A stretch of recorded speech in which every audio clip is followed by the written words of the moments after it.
welcome to the Animal Training Academy Making Ripples podcast show, the show where we share the stories of the ripple-making extraordinaires with behavior nerd superpowers who make up the Animal Training Academy membership. I'm your host and one of the happiness engineers at Animal Training Academy, Shelley Wood from Drop Your Jaws Dog Training in Cape Girardeau, Missouri in the United States. We're absolutely thrilled and grateful to have you here with us today. Make sure you go ahead and hit that subscribe button so that you don't miss a single episode. This show is brought to you on behalf of the Animal Training Academy membership. So if you like the conversations in these episodes, then we want to invite you to continue them with like-minded people in the ATA membership, which you can find out more about at www.atamember.com. Within the membership, you can get access to twice monthly live web classes, the back catalog of previous web class replays, plus a huge library of videos and projects to help you problem solve your training challenges. And we're a sociable bunch with an exclusive private Facebook group and forums area. It's like a Netflix social media platform for animal behavior geeks.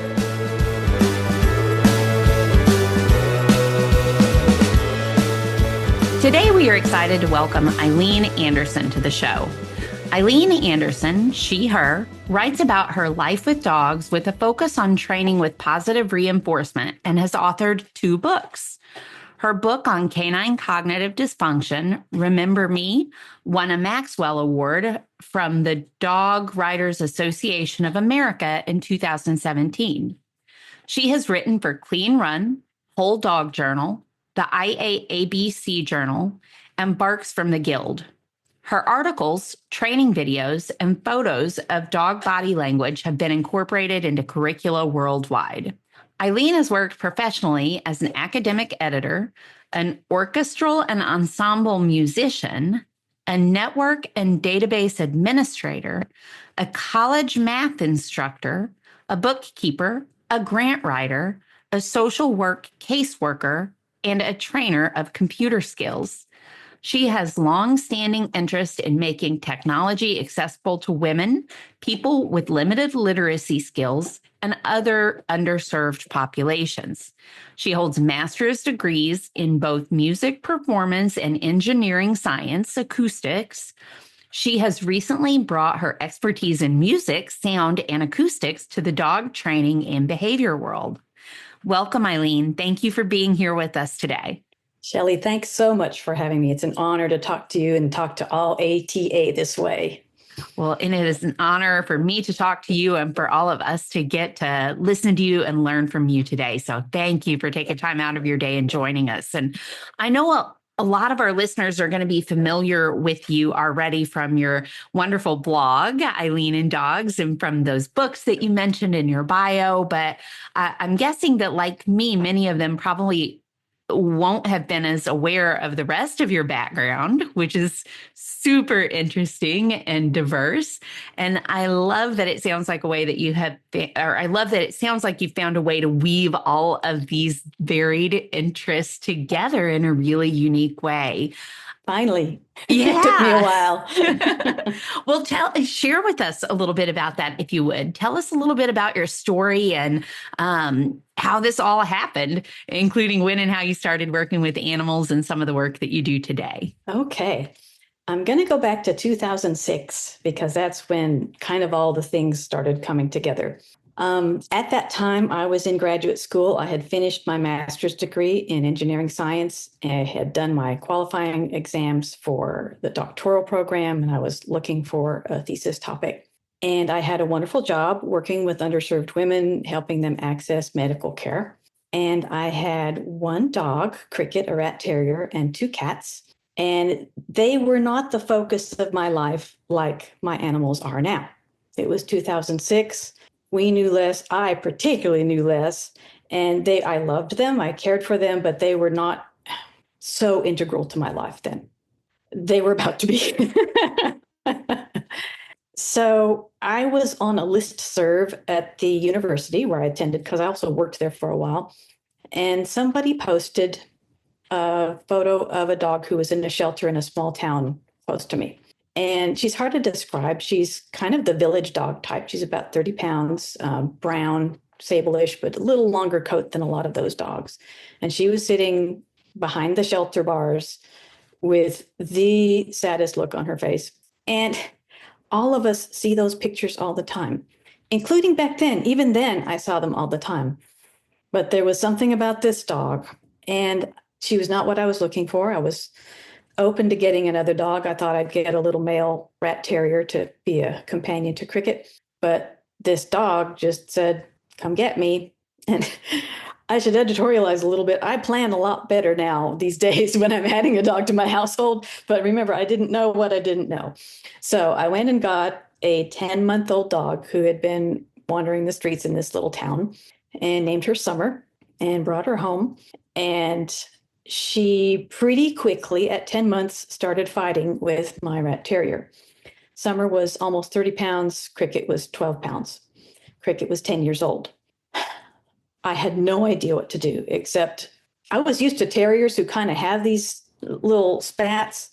And so I knew it wasn't good because of the size disparity, but they never drew blood. They were just kind of spatting with each other. And so I thought, well, I'll keep an eye on it. And then it turns out she chewed everything. Completely normal, right? She's 10 months old. All of the other adolescents I had adopted were the abnormal ones. They had not chewed. They had gotten along with each other. And so she was the first dog where these challenges came along.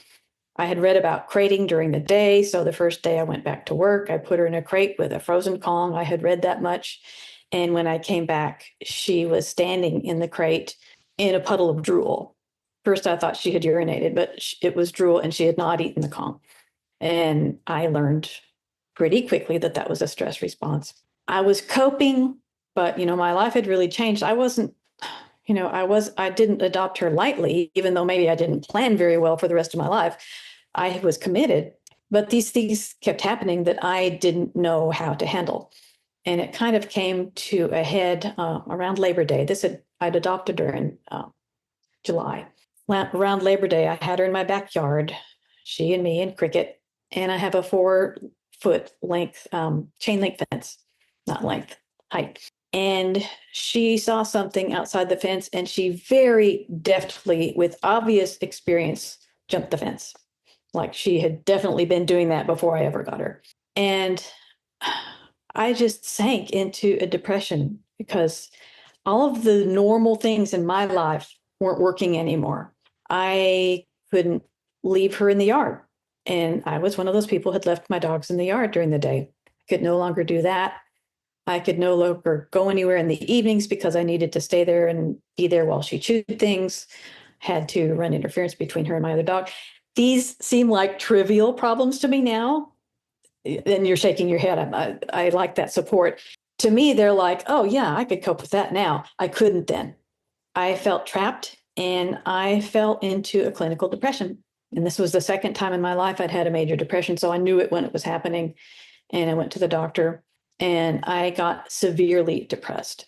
And this went on for several months as I was trying to fix the problem that had started it all. And I was looking for help training Summer, thinking if I could make her be obedient, the kind of thing that everybody thinks at first is a solution, that I could fix this problem. So I had hung my hopes on obedience school and meds. For me, I was seeing my doctor and trying out some meds because I was not mentally healthy. And at the time, I broke a $15,000 piece of equipment in my graduate studio. My professor was wonderful about it. That's when we finally talked about the fact that I was depressed. He understood. I took a break. We fixed the equipment, but things were really bad. And I found a local dog training club. It turned out to be a balanced training club. And I thought, this is the answer. It wasn't, but Summer really did enjoy doing things with me. Surprise, right? We did most of the training with food. They brought in the corrections later, which that was a blessing. We weren't doing that from the beginning. And my relationship with her just blossomed, even though it was surrounded by this shadow of depression. And things moved very slowly, it seemed at the time. But by January, I was feeling better. I had gotten on a med that was helping, and I had discovered the agility arm of the obedience school. And once we started doing agility, she and I both just thought it was the most fabulous thing ever. And as is, I think, typical of a lot of clubs, there was a lot less of the punitive side in the agility order. And so I noticed that there were 2 times during my whole, 24/7 that I felt okay. One of them was when I was swimming, and the other one was when I was at agility class. And I thought, this is really interesting. So during those months, I was feeling better. I was adjusting to my new normal, which did not resemble my old normal at all. And taking care of this young dog, she still did fight with my smaller dog. And I was learning better how to manage that. And I was on a bunch of Yahoo groups. Remember, this is 2006, 2007. I was on Clicker Solutions. I was on the early Control Unleashed group. I was on Sue Ailesby's training levels group. And that's where I was getting my best information. And I was still trying to find somewhere local where they trained like that. But I was learning more and more. I did finally find an excellent local teacher and kind of left the corrections world behind gradually, as one does. You don't know how these things have crept into your behavior all the time. So, of course, I wasn't doing collar pops or anything like that, but I was, I had that muscle memory of doing some forced things, and they slid away as I learned more. And I started getting hooked on behavior science. Surprise. I started getting a whole lot less interested in my graduate work, which was not good news on several fronts. Around that time, I met online Marge Rogers, who later became my co-author of our puppy socialization book. And she and I, she's a big part of my story because she and I grew up together as trainers. We were kind of in the same place. We listened to the same people. We had the same approach, and we became friends in 2009. And in 2012, she said to me, "Why don't you start a blog? You have all these things to say, and you're a writer." And I said, "I can't do that. I'm just reactive. I see stuff I disagree with. I see, if somebody's wrong on the internet, I got to write something. That's no way to start a blog." She says, "Oh, yes, it is. Sure.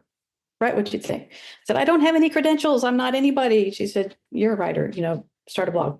And so I did.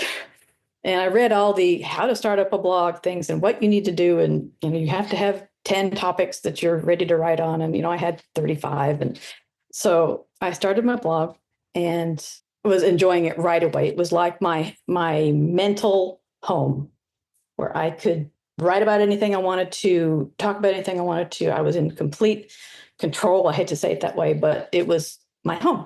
And it's where I still go when I want to write. It's the most enjoyable place I go. And 2 months into that, is that right? 2 months into that, I put out a video in a blog that was called, "Does Your Dog Really Want to Be Petted?" And it was about early consent testing, because I had sat down with my one dog and she had solicited petting, and she was so sweet. That was summer. And she was pushing her head into my hands and just looking all dreamy. And I took some quick video of it, and I thought, I bet I could get the opposite of this, because my other dog doesn't like to cuddle. And that was the little dog I'd gotten later named Zany. So I sat down, and I swear part of the reason that video went viral was that I was wearing bright pink pants and I had a black dog. So the visuals were really good.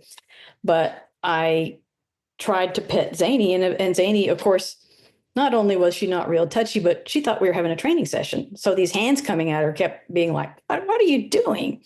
So I got this great contrast, and I made a video, and it went viral.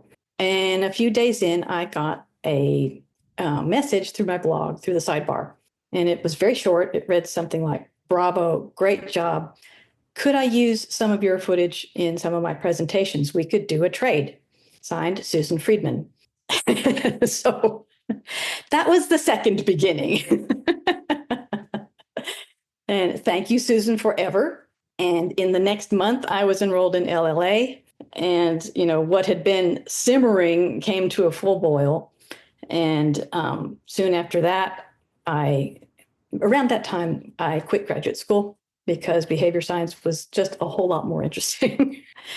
And I kept up contact with Susan, of course. And I don't know, I don't want to keep talking about what happened since then. That is how I began. I began in 2006 with a splash into my life that had a lot of ramifications, good and bad. And then I began again in 2012 when I really started getting to the good stuff. What a great story. What were you in graduate school for? The program is called Engineering Science. Okay. It's a funny program. It's the University of Arkansas at Little Rock, and the flagship University of Arkansas did not want them to have an engineering per se degree. But they had kind of snuck this one in. It had been called electronics and instrumentation or instrument science. And finally, it was called engineering science. It was multidisciplinary. And my major professor was a mechanical engineer from MIT. And so that was my interest, the mechanical side. And acoustics is a subdiscipline of mechanical engineering. And that was what my research was in. Okay, very cool. And I expect that I'm going to ask you a little bit more about that later, or that you may share more about that later as well. But that just, I mean, you had just mentioned quitting grad school at that time. And so that just popped into my head, wanting to know what it was at that time. But I want to just kind of back up a little bit and say thank you so much for everything that you shared, sharing the story of when you adopted your dog Summer and brought her home, and all of the changes that prompted, I guess, in your life. Prompted would be the word maybe I was looking for there.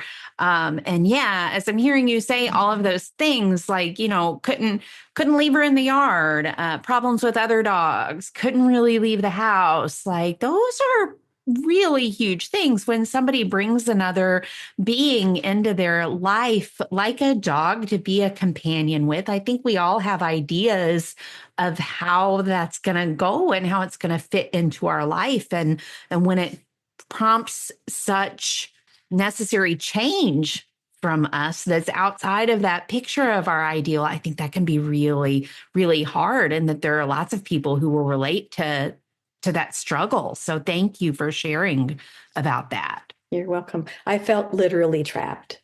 Yeah. And that's the depression trigger to me. There's no way out of the situation because I love the dog.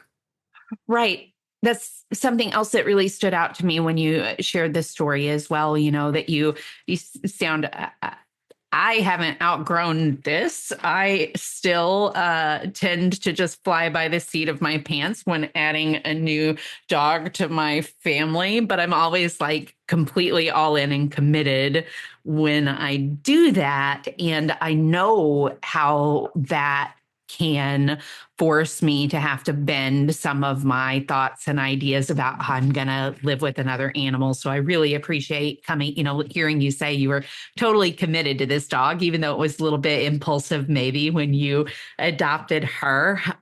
So it does make sense that you would feel trapped. Yes. I also want to mention, since then I've learned a lot, and I don't ever want to criticize someone for rehoming a dog.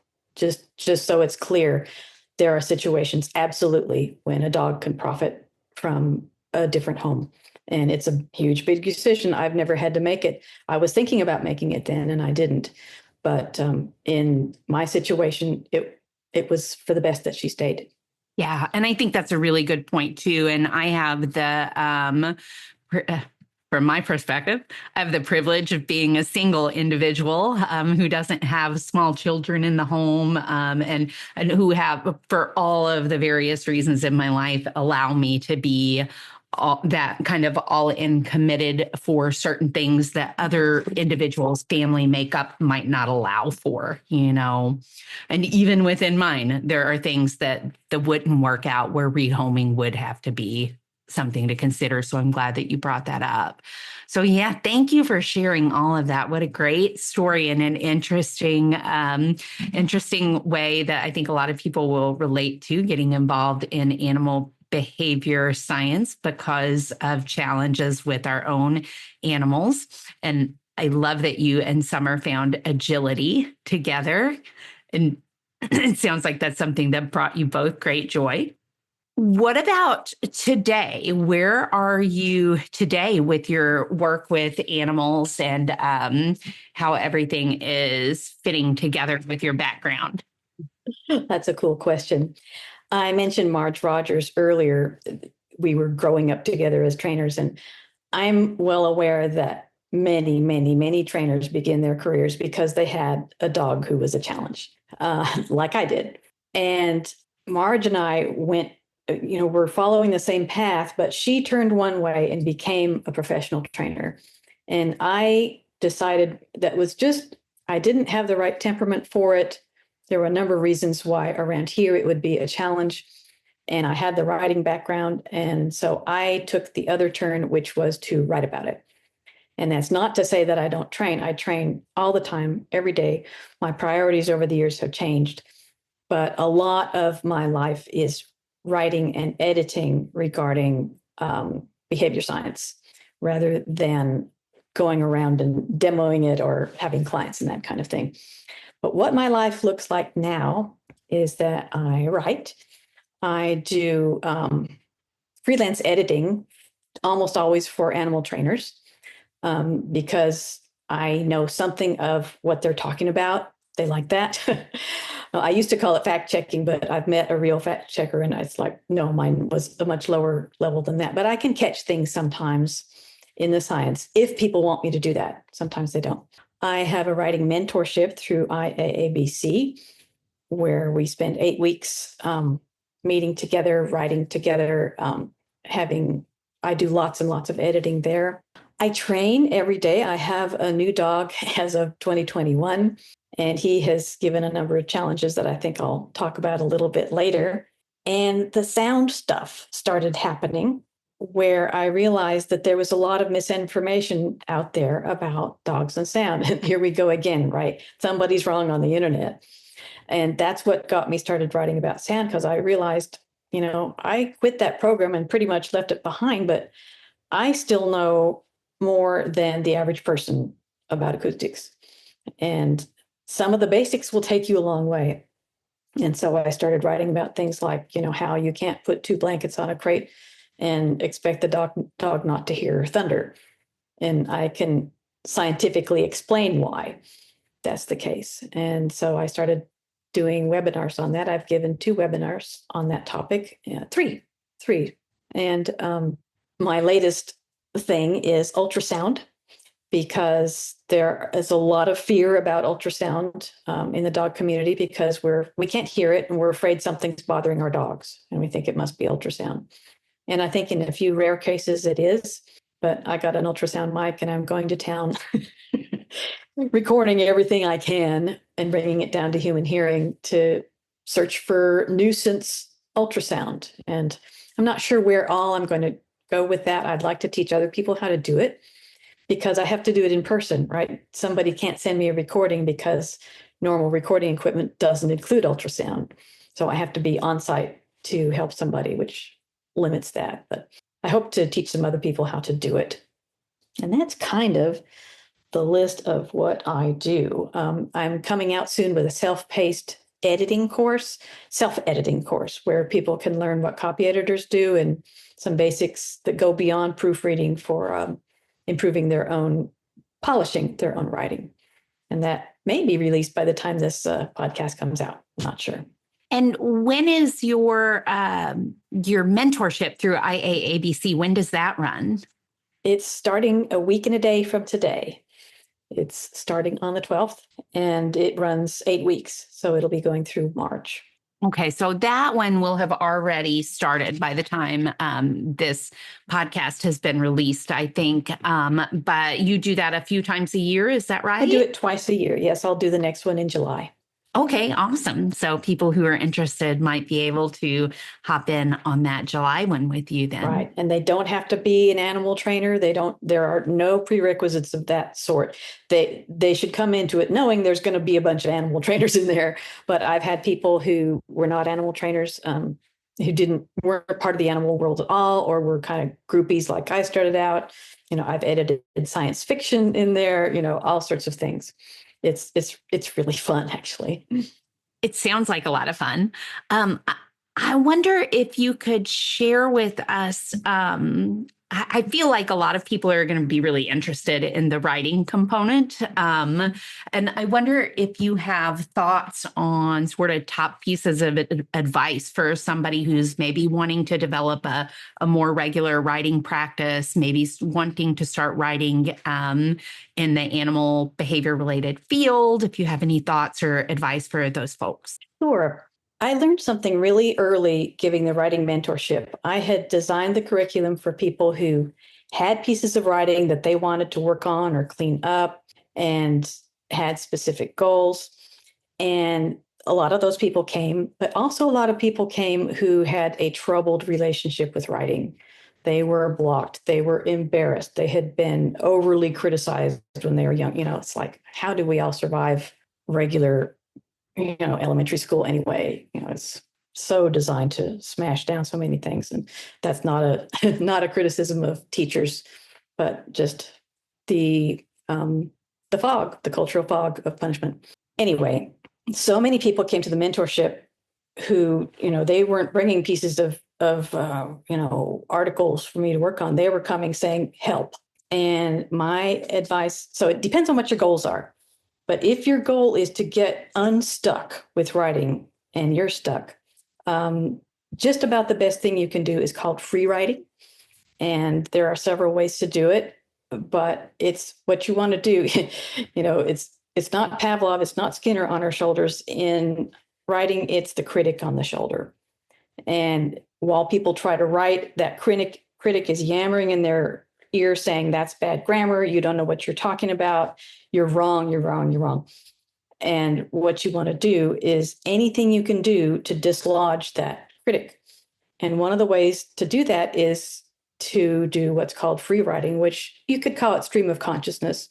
It's like set a timer for 5 minutes and write for 5 minutes and do not stop. And if that means you start writing, I don't know what to say, I don't know what to say, my mind's blank, that's what you're writing. You're still writing. It's fine. It doesn't have to flow. It doesn't have to anything. You just have to keep writing. And I'm making little gestures like I'm writing with a pen. I never write with a pen. I type. But anyway, free writing. Almost every mentorship, there's someone whose writing world changes because they do free writing for a couple of weeks. And I've got one mentee who actually has written a book because of a free writing prompt that happened in the mentorship. So that's the advice I have for people who want to get unstuck with writing. It's a whole different subject about breaking into the writing world and wanting to put good information out, assuming that you don't have any blockages. That's a whole nother set of challenges. And I don't know if you want to go very far into that or not. It's probably not as crucial. You can get pretty good advice on the internet about SEO and things like that. But if you can get dislodged, if you're stuck, if one person does that listening to this podcast, I'll be so proud. So when you give people a prompt, a free writing prompt, is that what you called it? Am I right? A free writing prompt. When you give people a free writing prompt in your mentorship program, do you also suggest to them that maybe they set aside a certain amount of time every day at a certain time to do that? Or do you have thoughts or suggestions around developing the habit or practice in that way as well? There is my wonderful assistant in my mentorship, Natalie Bridger Watson, comes from a fiction background where people write as a discipline, like 2,000 words a day, 5,000 words a day, 300 words a day, or time. And I don't come from that tradition. That is really helpful to a lot of people. And so she kind of gives people information about that part, keeping a spreadsheet. I did, when I wrote my first book, I did keep a spreadsheet of how many words I wrote a day, because, you can, so ding, there, I wrote 500 words, or I researched an article or whatever.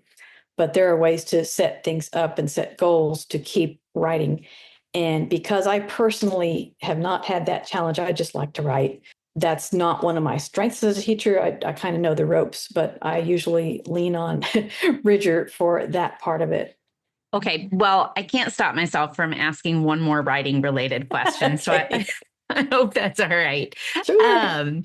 How, and it's probably not a small one either, a quick and easy one, but Okay. make it as quick and easy as you would like to or are able Okay. to. Boy, I'm interested. How do you think that social media has influenced writing That's a big question. and writing in the dog world in particular, or do you think it has? Oh, yeah, it has. Oh, yeah. I want to back up from that question because there's something that's tangentially related to that. And that is people, particularly in my age group, I hate to say it, and people in all age groups who have had certain training and have certain values love to critique those younger people not using punctuation right and using text conventions and not getting the grammar right. And I want to say right now, I am not a grammar prescriptivist. People are writing. I think it's great. If you don't understand what they mean, you can ask them. But I find prescriptivism to be classist, racist, all of the isms right out there. And so my goal in writing and my hope for other people is to communicate. So that's my little speech on that. Okay, given that, the changes I see in social media writing now, one of them, I'm on several social media platforms, but let's take Facebook because I've just watched the dog world on there for many, many years now. The algorithms themselves have changed writing, and that's because Facebook downgrades links that go off the site. And so when I post a blog post and put a link to my blog, I used to get many, many, many more engagement, more clicks, more visits to my blog than I do now because Facebook doesn't show it to people and they want me to run ads. And I have my limits as far as, my blog is free and I want it to be free and I want there to be no contingencies about it. But paying for ads to get people to go there is a little much for me right now. But what Facebook favors is anything that stays on the site. And that's why we see more and more memes and images and bite-sized pieces. And I think along with that, people's attention, including mine, is shorter. But people who will write things that are shareable on Facebook in total, will succeed more. And I basically hate that because the way my mind works is I want to explain something thoroughly. And I just rarely see that. There are geniuses out there who can do it. There are pieces, one that I like is Family Pause. They will put out a meme with one message on it that is memorable and that helps people right then. And I think that's probably helpful. But so many of what I see, people are trying to stuff too much information into too small a space because of the strictures that the social media platform has put on us. And I'm not even getting to the fights, For years, I said that's why I stayed on Facebook, is so it gave me fodder for my blog. And I try not to be as reactionary as I used to be, but reactionary is what gets clicks. You can post on, if you're just out in open Facebook, I don't mean in the ATA group, but if you're out in the open world of Facebook and you post a short, lovely little training video, you'll get a couple of likes. And if you post a rant about another trainer, be they balanced, punitive, or one of your colleagues, you'll get a ton of engagement. That's partly human nature, and it's partly, the social media algorithms. So yeah, that's what I've seen change. Well, I think we could spend a whole lot of time talking about that. And I know that we want to talk about some other things as well. So I will thank you for answering that question. And I loved your answer to it from the beginning part of what you discussed, which I wasn't even thinking about grammar and that sort of thing myself, but I appreciate you bringing that up and all of the isms that are inherent with that sort of grammar policing. Go ahead.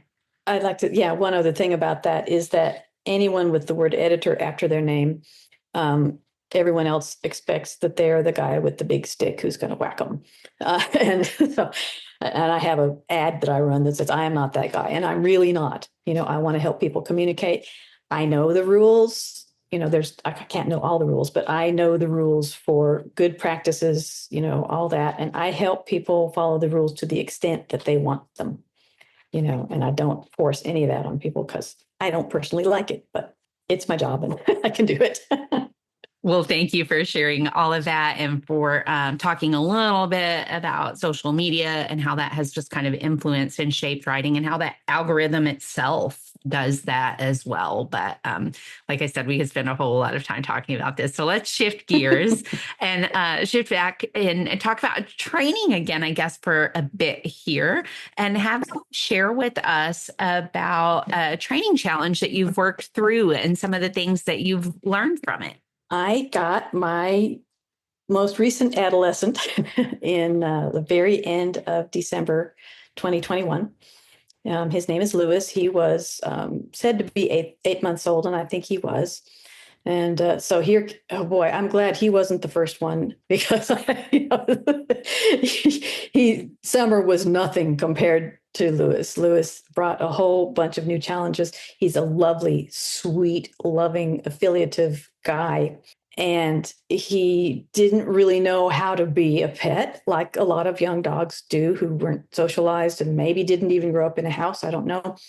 What I didn't know about him, to get to one specific, is that he had spent 2 months from the age of 6 months to 8 months living in a cage in a vet's office. And that still has marks on his behavior. He has this huge reinforcement history and punishment history, but history from that time during very pivotal time during a young dog's life. So the first way that manifested, the very first way is that his way of getting attention was to follow people and grab their clothing and paw at them. And which absolutely, I know where that came from. That came from, he got his 1 5-minute time out with people and he wanted attention, and that worked. But the one that got me was that he was on veterinary office time and he woke up at 5:30 in the morning. And so I knew that there was a protocol for teaching a dog to get up later in the morning. And I had actually, clear back in the Clicker Solutions days, I think I'd read about it. It made sense to me. And I had actually recommended it to other people. And I thought, well, it's time to put your money where your mouth is. You're going to have to do this. But not only, getting up early is a drag when you're not used to getting up then. I have become more of a night owl. I typically get up 7:30 to 8:30. The morning is my work time, and my work time was gone, and I had to fix it. And so I knew this was the solution of the problem was antecedent arrangement. No change in reinforcers that I am aware of. Didn't have to implement extinction exactly because he didn't have a bunch of habits yet of how to wake humans up. His schedule had been wait for the people to get to the clinic and let him out. And so in that way, I did have a clean slate, even though he knew it was 5:30 in the morning. So I wrote out a schedule, and started getting up at 10 after 5, because what I needed to do was change the cue for getting up. The cue was no longer 5:30 a.m. The cue was going to be Eileen putting on her shoes. And I did it. It was so hard because I was tired all the time. I couldn't work. This was cutting more into my work day. It's probably one of the most disciplined things I've ever done, but I had to. And I wrote a schedule and I got him to about 7:30. And then, of course, that's not when I get up either. That's when I get up to work, but that's not when dogs get up. So I had a further challenge of teaching him to separate Eileen gets up from dogs get up. And so like an alarm clock now is not a cue for dogs at all. Neither is my getting up to go to the bathroom. Neither is my taking a shower. Neither is my going to another part of the house and doing something. I can do all those things now because I separated, I kept to my plan, and I made it so that my putting on my shoes is the start to the dog's day. And it took, I wish I'd written down how long it took. It probably took a month.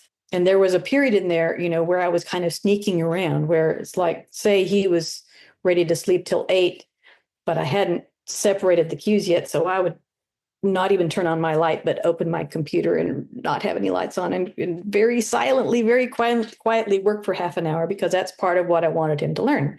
You're going to be snoozing while I'm working. And I still, finally, I think it's faded where I don't feel like I have to sneak around anymore. It's like, yeah, he's solid. He's going to stay in bed. And he has graduated now.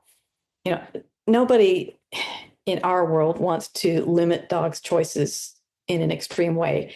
I had to in that time so that later we could open things up. And Lewis is now to the point where he can say at 7:30, oh gosh, I really want to go out. And I'll say, okay. And we go out and come back and he goes back to bed. It's like, yay. So he has more freedom now that we finally went through that. But that's some training that I'm really proud of, because it took every bit of me to not cheat and not think, well, he's sleeping, so I think I'll just go ahead and work a little bit. I didn't do that. I stuck to my schedule.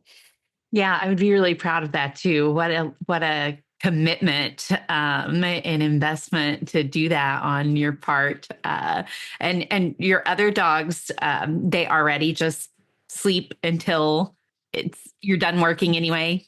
Yeah, Clara, who passed away this last September, but I had her since what year, 2011, and she came to me as a baby puppy, and so of course we had to go out and take her to the bathroom more often. But she learned my ways from the beginning, and that reminded me of something. I have a blog post about this, the changing the time, the wake up time, and I want to emphasize this is for an adult dog or a dog who is accustomed to not having to go out all the time. It's not for a puppy. Absolutely not for a puppy. But Lewis, bless his heart, had been, basically without bathroom time for 12 hours at the age of 8 months because of living in the vet's office. So that part, again, bless his heart, was not a problem for him. But any dog that needs to go out, you can't do a schedule like this. You have to do it another way. And did I mishear, or did you say that this took about a month? I think that's right.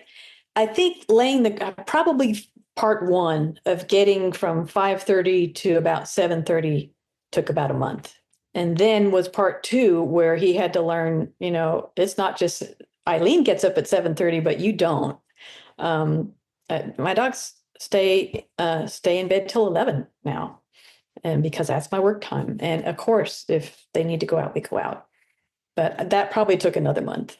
But I didn't write it down. Darn. That's okay. I was curious how long it took. And then you had mentioned it. And I thought, gosh, that seems really pretty quick, really. So it tells me that you did definitely stick to your plan, didn't you? I did. And I'm not good at schedules. I had to be for this one. This is one time in my life I was. Awesome. Well, we can link to, hopefully we can link to that blog post you mentioned in the show notes of you changing the wake up time and how you did that with Lewis. And we are lucky enough in ATA to get to see Lewis in some of your posts from time to time. So thank you for sharing him with us there and here as well. You're welcome. Could you share with us now about a training situation that you are proud of and or that you found reinforcing? I haven't talked very much about my little dog, Zany. She was the star of the I Don't Want to Be Petted video. She's a little black and tan miniature hound. She was a mix of Beagle and Jack Russell. Wonderful little dog who was sound phobic and who was diagnosed later in life clinically as sound phobic, generalized anxiety, and panic disorder as she got older.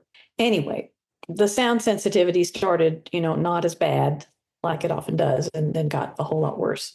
But I got this idea. She was scared. So this was before she'd gotten into the full panic mode. I had gotten a new digital device, and she was scared of beeps and whistles. She was not bothered by thunder, even firecrackers. She was fine. But beeps and whistles were her nightmare, and she would stay almost catatonic in fear after hearing some. I'm mixing up my timeline a little bit. The catatonia was a little bit later, but anyway, that's how bad it got. So at the time of this training that I'm going to talk about, I got a new bathroom scale, and it had a little beep. All the digital ones do now. Had a little beep, And the first time Zany heard it, she she got upset. She was scared of the beep. And it was a quiet little beep, very fast, just kind of a little bit kind of noise. And our standard hour, meaning the collective dog community that does things like desensitization and counter conditioning, our standard response to sound work, sound conditioning, is to, by way of making the stimulus less intense, to make it quieter. And that comes from, I think, our experience with thunder and fireworks, where part of what's scary is how loud it is. This little beep wasn't loud. And in my experience, making it quieter didn't help at all. In fact, it seemed to make things worse. And I learned since then that dogs don't locate sounds as well as humans do. And so I think a lot of those little kind of beeps might be kind of disembodied for them. They don't know where it's coming from. That's me speculating. So I thought, what can I do rather than making this sound softer to start desensitization and counter conditioning? And I thought, change the pitch. So I created a digital beep that was a lot lower. And by golly, she wasn't scared of it. So I created a series of sounds using successive approximations from this lower pitched beep to the higher one. And I started our counter conditioning with the lower beep. Also, I speculated, and I think I speculated right, that part of what was scary about it was that it was so short. Because I had another device in my home that had almost the same pitch. It was my dishwasher. I think a lot of these devices have the same sound card in them and they have the same pitch. But it was a couple seconds long and she wasn't really bothered by that.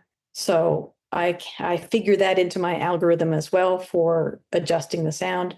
So I went from low pitch to higher pitch, and I went from a longer beep to a shorter beep. And I varied both of those things as I went up. I did the very cleanest counter conditioning I knew how to do. A lot was hanging on this. I didn't want to scare my dog. And so I was very careful not to clue in ever that we were going to have a sound exposure. I started bringing out the food. I didn't want the food to become a predictor. So for a week before we ever started sound exposures, I just brought out the food every day and didn't give the dogs any. So they learned this does not predict a sound coming. It doesn't predict anything for dogs because we don't get it. And then the very first time I played a beep, Zany got the food. And I was very, very careful I didn't want to get reverse conditioning. I didn't want to get into a rhythm of, beep, treat, where you can't tell what's predicting what. So I did just maybe 1 or 2 exposures a day, not every day. And I went carefully up my little sound, my series of sounds that I created. And I got back up to the scale. And I was doing my digital equivalent of it, which was easy because I can create a digital sound that sounds like another digital sound. And it did transfer over to the scale.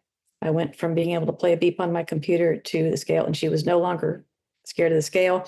I have some nice videos of her getting on the scale herself and weighing herself and wagging her tail and having a good time. And beeps of all sorts, of course, became recall cues, because I was not really conscious at that time of deliberately catching the operant behavior that can follow this kind of thing. And so, anything that I would do just would trigger a reorientation to me. And so if she was in another room and I beeped something, she would come running, which was really cute. And I could have planned something else if I had thought about it, but I wasn't advanced enough as a trainer, still not really, to plan that well. But it became a recall cue and a predictor of great stuff for her. Do you have a blog post about this as well? I do. I have. It's a series of 2 because it kind of tells people how to do it. Okay, very cool. Hopefully we'll be able to link to that in the show notes as well. I think this is really interesting and just very telling of your unique background and how that knowledge and skills that you have from engineering and acoustics and that work informs your work with your dogs. Now, I would not have ever thought of trying to lower the pitch. And in fact, I would have no idea how to lower the pitch. And I wouldn't have thought, I don't think I would have thought, although it makes perfect sense, I also don't think I would have thought of lengthening the duration of the beep, working from a longer beep to a shorter one. Do I have that right? That is what you did, started with a longer. Yeah. Yeah. I want to mention one other thing, and that is that I did come up with this idea on my own, but later I found there's at least one research paper, and we can list that, where that was what was varied in a counter conditioning and desensitization protocol is pitch. Very cool. Yeah. And how do you change the pitch? With a piece of software called Audacity. It's free sound editing. You can also do it with video software, but you've got the video in the way, so to speak. But yeah, Audacity is free software used by lots and lots of people at different levels. Professionals use it as well. And there's lots and lots of things you can do with it. But yeah. Yeah, I'm familiar with Audacity to a very limited degree, but not to that degree. Yeah, people use it in lots of sound editing. Yeah, very cool. And so tell us a little bit more. I think you shared about this at the beginning, or I read about it in your bio maybe, but tell us a little bit more about the resources that you have created related to sound. You have some web classes and things, is that right? I have 3 webinars, 2 of which are available for sale on my little store site, which we can link. I sell the 2 webinars. Right now I'm selling a combination of 2 of them. I may not be doing that at the time this podcast broadcasts. I also sell my ebook for the dog dementia book on there. But yes, we can give the link for that. I have many, many blog posts. And a couple on Whole Dog Journal. And I have some pages on my blog where you can access all of those. And we can put those in the show notes. And the webinars on sound, what are those again? Okay, one of them is called, I always get, every time you do something with sound, you do a play on words.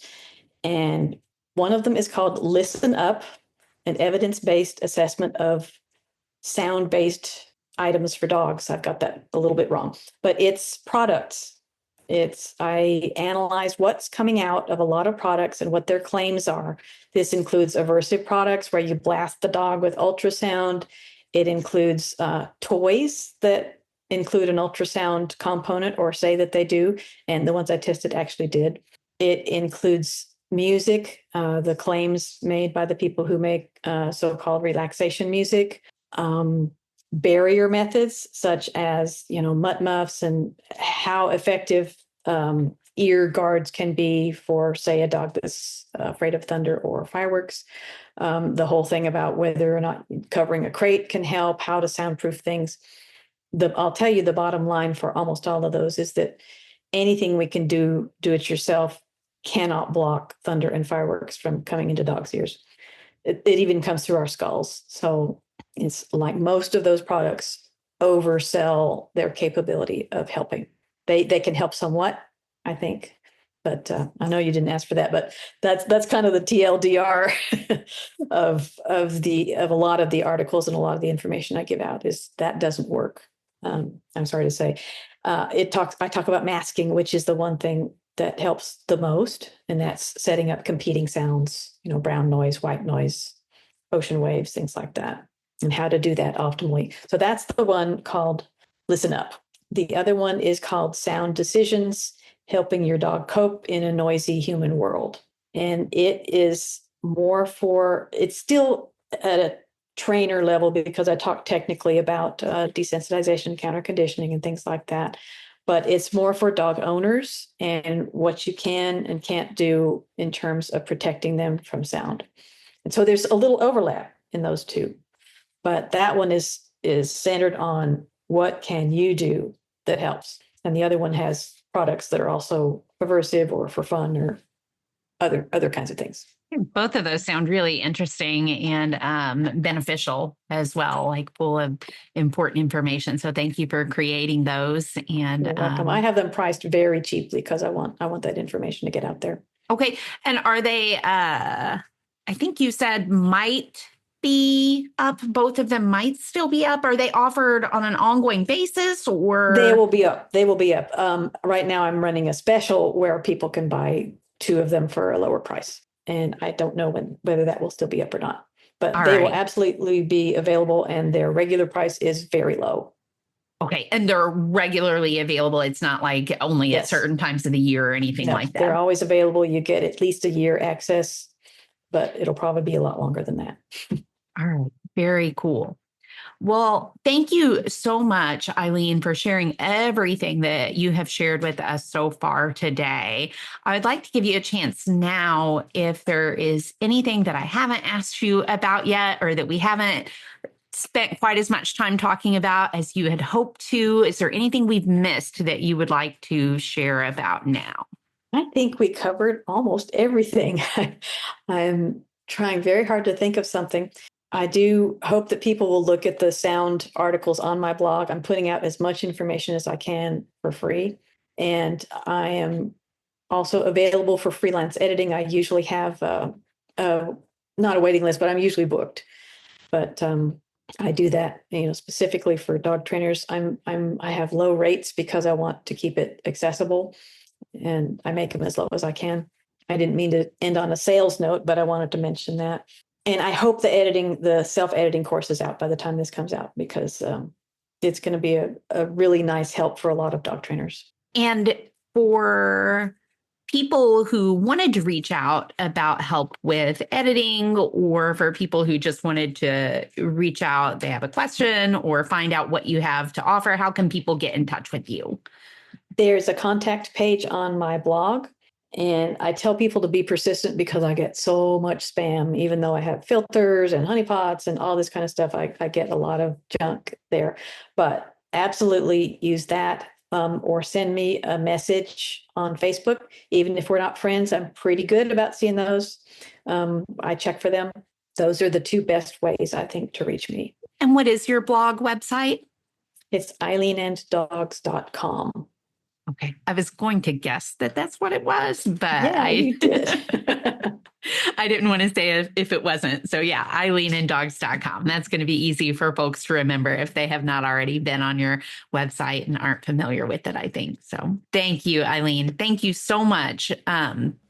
From myself, from everybody listening, on behalf of ATA, thank you so much for taking time out of your day to talk with us and share just a little bit about the wonderful ripples that you are spreading in the world. I'm delighted to talk to you. It's an honor. Thank you so much for having me.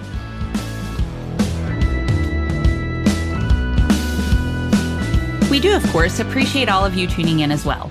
And if you have enjoyed this episode and are interested in carrying on the conversation about working with the animals in our lives in the most positive, most fun, and most choice-rich ways, then as mentioned at the start of this episode, the Animal Training Academy community is waiting for you. Head on over to www.atamember.com and click on the membership button in the main menu to learn more about what members are describing as the Netflix social media platform for behavior geeks. That's it for this episode, though.